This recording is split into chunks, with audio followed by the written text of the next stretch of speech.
All right, let's go ahead and get this discussion started on Southern Society. This will be section 2 for your notes activity. All right, not a lot of vocab for this section. Southern society was centered around agriculture. As you can tell, everything in the South was centered around agriculture and those cash crops that they grew. We like to think that everyone in the South was wealthy and lived on plantations and owned slaves at this time, but that is not reality for everyone. In the early 1800s, only a third of white Southern families had slaves, and even fewer than that had populations. The planters were the wealthiest members of society. Some lived in mansions, some lived more simply. Men were concerned with raising crops and supervising slave laborers, and women oversaw the raising of the children and supervised work of all slaves within the household. The planters arranged their children's marriages based on business interests. So obviously, they're going to try to arrange a marriage with another wealthier um, planter's family. Slaves, women typically cooked, cleaned, helped care for the planter's children, and men did the physical labor on the plantation, worked in the fields, took care of um, and maintained the house and the land around the house. The yeomen were the owners of small farms. They maybe had a few slaves, or maybe they had none and they just worked the farm on their own. The yeoman families typically worked long days at a variety of tasks, and that was women and children included. If the yeoman owned slaves, they would work alongside of them, so they were more like an employee rather than a slave, but also probably not getting paid, but maybe having a little more freedom than they would have on a plantation.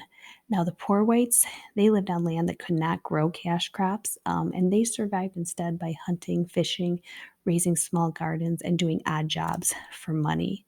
Most Southerners shared similar religious beliefs since there were long distances between farms. The Southern families usually only saw their neighbors at church events, so church was like the center of their social life.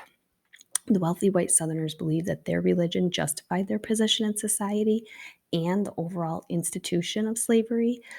They thought that God created some people to rule others.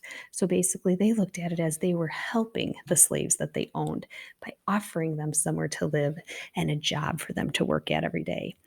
Christians in the North believed that God was against slavery. So this religious idea will go back and forth between the two groups throughout time.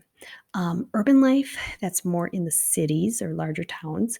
The largest and most important cities were along the Atlantic coast. Some of these that we learned about during the Revolution. Um, the southern cities, they were near shipping centers. The southern cities were similar to northern cities. They had public water systems, they had streets, public education was available in some places. The wealthy residents would be given large donations to charities and public libraries, and most of the work in the cities was also done by slaves. Businesses held slaves or hired them from local plantations. And there were also free African Americans. Not every African American early on was a slave. 250,000 free African Americans lived in the South by 1860. Some were descendants of former slaves that were freed after the Revolution.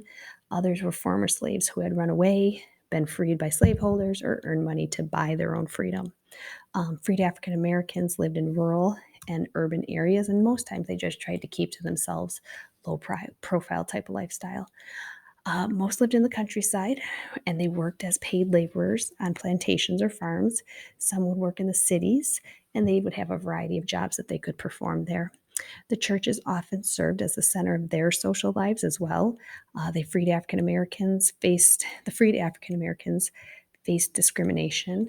They were treated differently from the white Southerners, and many governments passed laws limiting their rights that they could not vote, they could not travel freely, or hold certain jobs. So they were not held to the same type of opportunities as other individuals in the South.